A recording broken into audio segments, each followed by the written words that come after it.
Halo Bapak Ibu, selamat datang kembali di channel ini, tempat kita belajar bersama tentang kesehatan dan kesejahteraan di usia lanjut. Semoga Bapak dan Ibu semua selalu sehat, bahagia, dan diberi tidur yang nyenyak malam ini. Seperti biasa, sebelum kita mulai, yuk, absen dulu di kolom komentar. Tulis nama dan kota asal Bapak Ibu yang sedang menonton sekarang.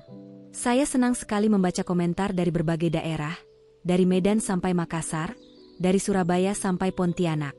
Sekarang saya mau tanya jujur. Apakah Anda sering bangun jam 2 pagi dan sulit tidur lagi? Atau bahkan, baru bisa tertidur justru saat azan subuh berkumandang?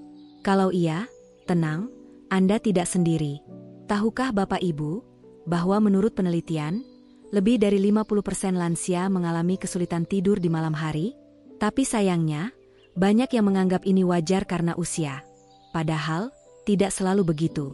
Hari ini, kita akan bahas 5 penyebab umum kenapa lansia sering susah tidur. Dan lebih penting lagi, apa solusi alaminya yang bisa Bapak Ibu lakukan di rumah. Tanpa obat kimia, tanpa ribet, dan dijelaskan dengan bahasa yang sederhana.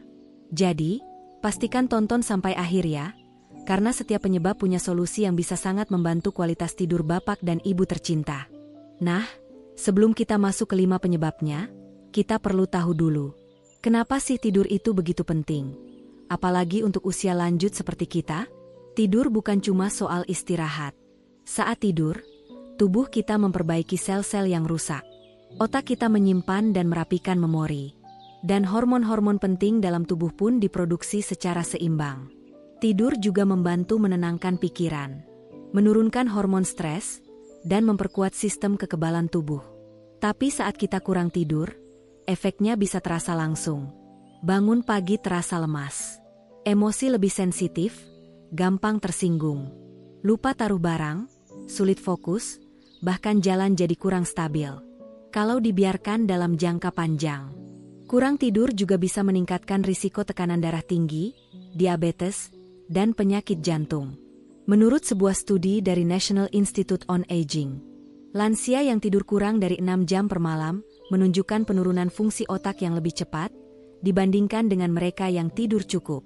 Artinya, tidur bukan cuma soal kenyamanan, tapi soal menjaga otak tetap tajam di usia tua. Bayangkan seorang nenek yang kelelahan karena begadang semalaman. Lalu paginya harus memasak atau menjaga cucu. Wajahnya tampak lesu, langkahnya pelan. Dan saat berbicara pun kadang suka terputus-putus karena sulit mengingat kata. Itu bukan karena usia saja, tapi bisa jadi karena kurang tidur yang berkepanjangan. Jadi kalau selama ini tidur dianggap sebagai hal sepele, saatnya kita ubah cara pandang itu. Tidur yang cukup dan berkualitas adalah pondasi penting untuk hidup sehat, mandiri, dan tetap aktif di usia lanjut. Nah, sekarang kita masuk ke penyebab pertama kenapa banyak lansia susah tidur di malam hari, walaupun badan sudah capek. Penurunan hormon melatonin. Melatonin adalah hormon alami dalam tubuh yang berfungsi untuk mengatur siklus tidur dan bangun kita. Saat hari mulai gelap, tubuh kita mulai memproduksi melatonin, itu tandanya tubuh memberi sinyal. Waktunya istirahat. Tapi seiring bertambahnya usia, terutama setelah lewat usia 60 tahun, produksi melatonin menurun secara alami. Artinya, tubuh tidak lagi memberikan sinyal yang kuat untuk mengantuk saat malam tiba. Akibatnya, lansia sering mengeluh. Sudah jam 10 malam, mata masih segar. Baru bisa tidur jam 1 atau 2. Faktor yang memperparah. Bukan cuma usia, kebiasaan hidup juga mempengaruhi. Contohnya, 1. Jarang terkena cahaya matahari pagi. 2. Terlalu banyak waktu di dalam ruangan. 3. Sering menatap layar HP atau televisi sampai malam. Semua itu membuat produksi melatonin jadi semakin berkurang. Ciri-ciri penurunan melatonin. Ciri khasnya seperti ini. 1. Mata sulit terpejam meski badan sudah lelah. 2. Tidur jadi sangat dangkal, mudah terbangun karena suara kecil. 3. Setelah bangun malam, susah tidur kembali. Ini bisa membuat tidur terasa tidak nyenyak dan tidak menyegarkan. Solusi alami, 1. Paparan cahaya pagi. Lalu solusinya bagaimana? Yang pertama dan paling mudah, berjemur di pagi hari. Cukup duduk di teras rumah atau jalan-jalan ringan selama 15-20 menit sekitar jam 7-8 pagi. Paparan sinar matahari membantu tubuh mengatur ulang jam biologis dan secara alami meningkatkan produksi melatonin malam harinya. Solusi alami, 2. Hindari cahaya biru malam hari.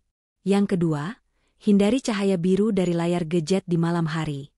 Layar HP, TV, dan laptop memancarkan cahaya biru yang menghambat produksi melatonin. Kalau bisa, 1 jam sebelum tidur matikan semua layar dan ganti aktivitas dengan membaca buku, mendengarkan audio santai, atau berzikir. Solusi alami, 3. Makanan pendukung. Yang ketiga, bantu tubuh produksi melatonin dari makanan. Beberapa makanan mengandung triptofan dan magnesium, zat penting untuk membantu pembentukan melatonin. Contohnya, pisang, almond, susu hangat, atau sepotong kecil dark chocolate. Konsumsi secukupnya sekitar 1 jam sebelum tidur, jangan berlebihan. Ilustrasi lansia yang berhasil atasi masalah ini. Saya punya cerita menarik. Seorang ibu dari penonton kita di Tulungagung, beliau sudah usia 72 tahun, susah tidur sejak pensiun. Setelah rutin berjemur pagi, menghindari HP malam hari, dan ngemil pisang kecil sebelum tidur, beliau mengirim pesan. Sekarang saya bisa tidur jam 9 malam, bangun jam 4 pagi.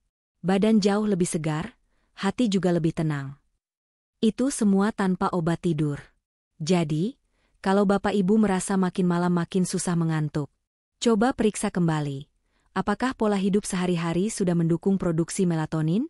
Karena ternyata, tidak perlu langsung pakai obat. Kadang tubuh hanya perlu bantuan alami agar bisa kembali tidur dengan nyaman. Setelah membahas soal hormon melatonin, sekarang kita masuk ke penyebab kedua yang sering sekali dialami lansia dan bikin tidur jadi terganggu. Sering terbangun karena buang air kecil di malam hari. Dalam istilah medis, ini disebut nokturia. Bayangkan, baru saja tidur jam 10 malam, tiba-tiba jam 12 sudah terbangun karena ingin pipis. Lalu jam 2 malam terbangun lagi, dan jam 4 pagi 1 kali lagi. Akhirnya, tidur terputus-putus, dan tidak terasa nyenyak sama sekali. Penyebab nokturia pada lansia.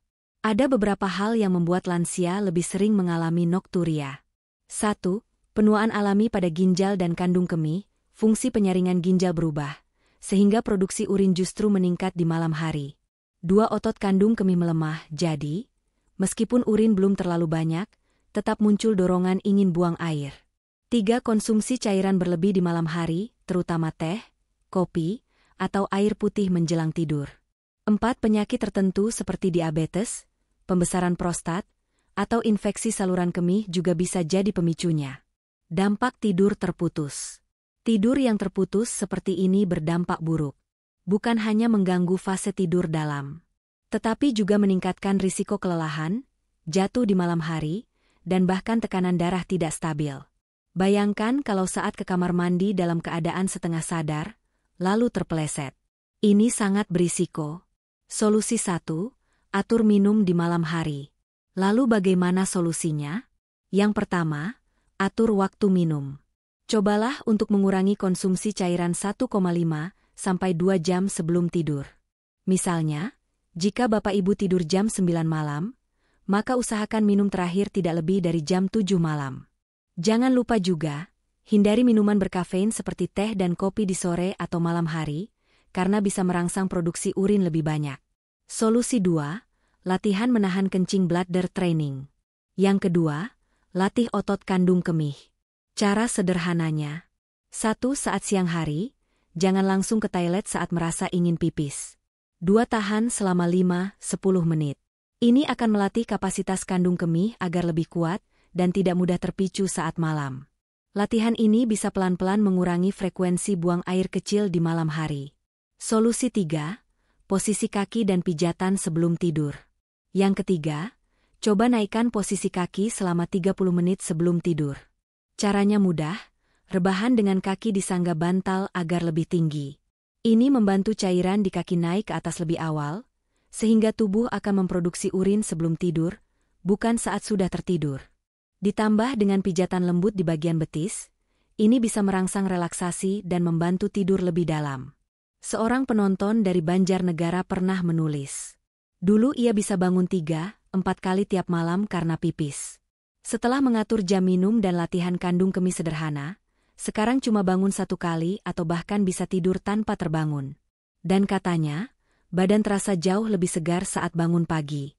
Jadi, jika Bapak Ibu merasa tidur sering terganggu karena ke kamar mandi, jangan buru-buru menyalahkan usia. Coba terapkan solusi sederhana ini terlebih dahulu, karena tidur yang nyenyak bukan sekadar mimpi, tapi bisa jadi kenyataan. Kalau tadi kita bahas soal gangguan dari dalam seperti hormon dan kandung kemih. Kali ini kita beralih ke penyebab yang sangat terasa secara fisik.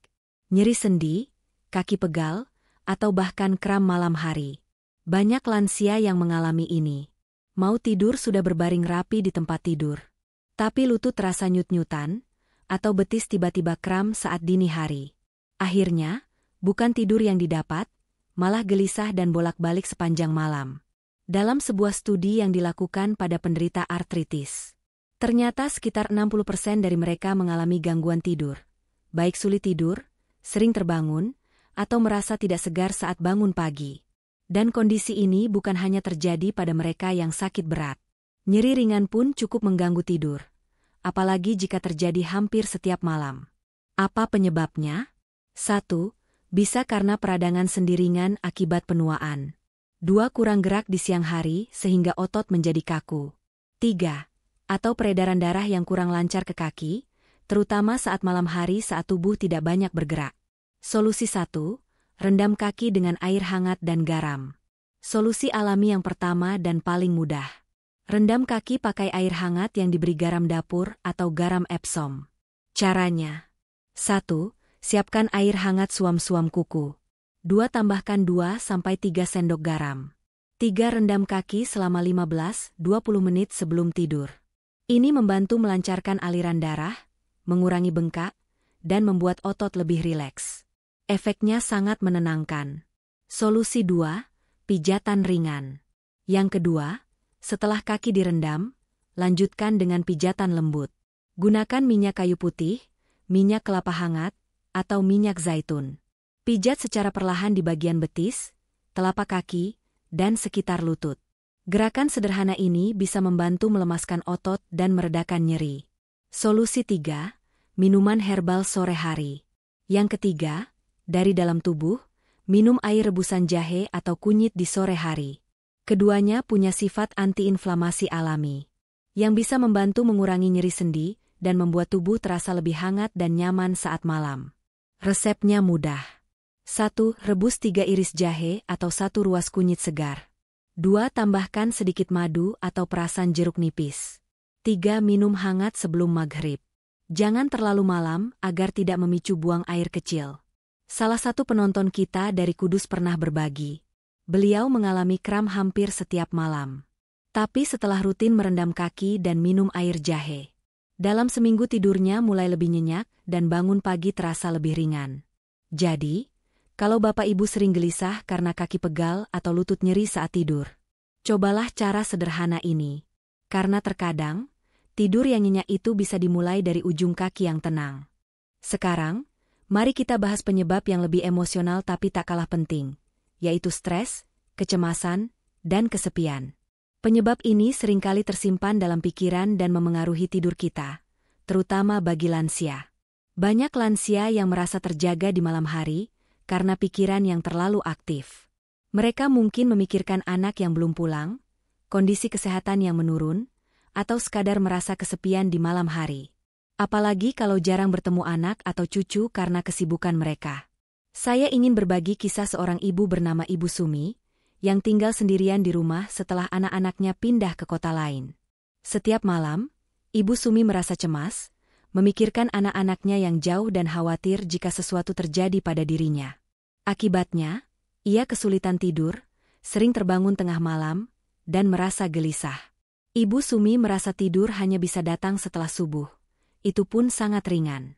Kondisi ini membuatnya merasa semakin lelah dan tidak semangat menjalani hari. Stres dan kecemasan pada lansia seringkali muncul karena berbagai alasan, seperti 1. Merasa kesepian karena jarang ada orang di sekitar. 2. Khawatir tentang kesehatan, terutama jika ada penyakit yang tidak kunjung sembuh. 3. Pikiran tentang masa depan, seperti anak cucu yang sibuk, atau perasaan tidak diinginkan lagi. Ini adalah hal-hal yang wajar dialami, tapi jika dibiarkan berlarut-larut, bisa sangat mengganggu tidur. Solusi 1. Rutinitas menenangkan sebelum tidur. Untuk mengatasi hal ini, ada beberapa solusi yang bisa dicoba. Pertama, buat rutinitas menenangkan di malam hari. Cobalah berdoa atau mendengarkan murotal atau musik yang menenangkan hati. Rutinitas seperti ini bisa memberi rasa tenang dan nyaman, serta mengalihkan pikiran dari kekhawatiran.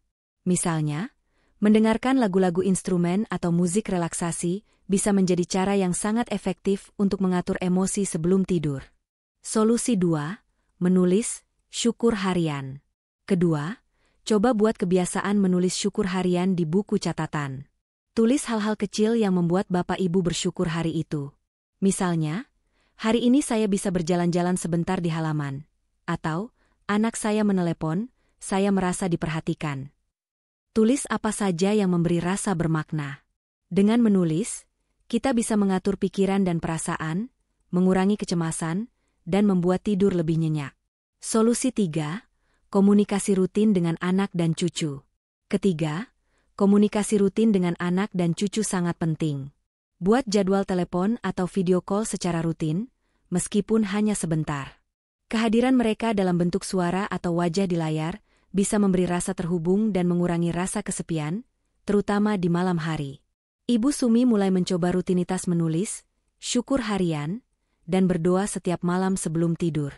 Tak lama setelah itu, ia merasa lebih tenang dan bisa tidur lebih lelap. Selain itu, anak-anaknya mulai mengatur jadwal video call secara rutin, dan perasaan kesepian pun berkurang.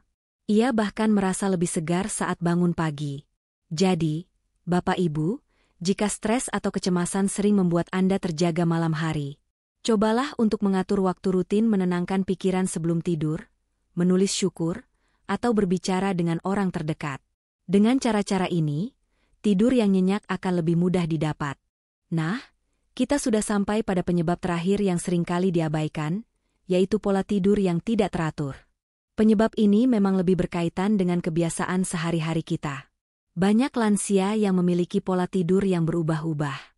Misalnya tidur siang terlalu lama, tidur malamnya jadi tidak teratur, atau bangun terlalu malam. Hal ini bisa mengganggu jam biologis tubuh, yang seharusnya mengikuti ritme alami siang dan malam. Jika tidur siang terlalu lama, tubuh bisa kebingungan dan sulit tidur malamnya, karena sudah merasa cukup tidur sebelumnya. Begitu juga jika waktu tidur malam sering berubah-ubah, tubuh tidak punya waktu untuk menyesuaikan jam biologis dengan benar, sehingga menyebabkan kesulitan tidur. Solusi 1. Tentukan jadwal tidur yang sama setiap hari. Solusi pertama adalah menetapkan jadwal tidur dan bangun yang sama setiap hari. Meskipun kadang-kadang kita merasa tidak mengantuk, cobalah untuk tidur dan bangun pada jam yang sama setiap hari, bahkan saat akhir pekan. Dengan begitu, tubuh kita akan terbiasa, dan jam biologis tubuh akan lebih stabil. Solusi 2. Tidur siang yang tepat waktu. Solusi kedua, jangan terlalu lama tidur siang. Tidur siang yang terbaik adalah sekitar 20 hingga 30 menit, dan jangan lewat jam 3 sore. Tidur siang yang terlalu lama atau terlalu dekat dengan malam hari bisa membuat tubuh merasa kebingungan saat waktunya tidur. Solusi 3. Aktivitas ringan di pagi dan sore. Solusi terakhir, lakukan aktivitas ringan di pagi dan sore hari. Misalnya, berjalan kaki sebentar di pagi hari atau menyiram tanaman di sore hari. Aktivitas ringan ini bisa membantu tubuh kita merasa lebih lelah dan siap tidur pada malam hari. Dengan menetapkan rutinitas tidur yang teratur, tidur siang yang tepat waktu, dan melakukan aktivitas ringan, tubuh kita akan lebih mudah beradaptasi dan tidur menjadi lebih nyenyak.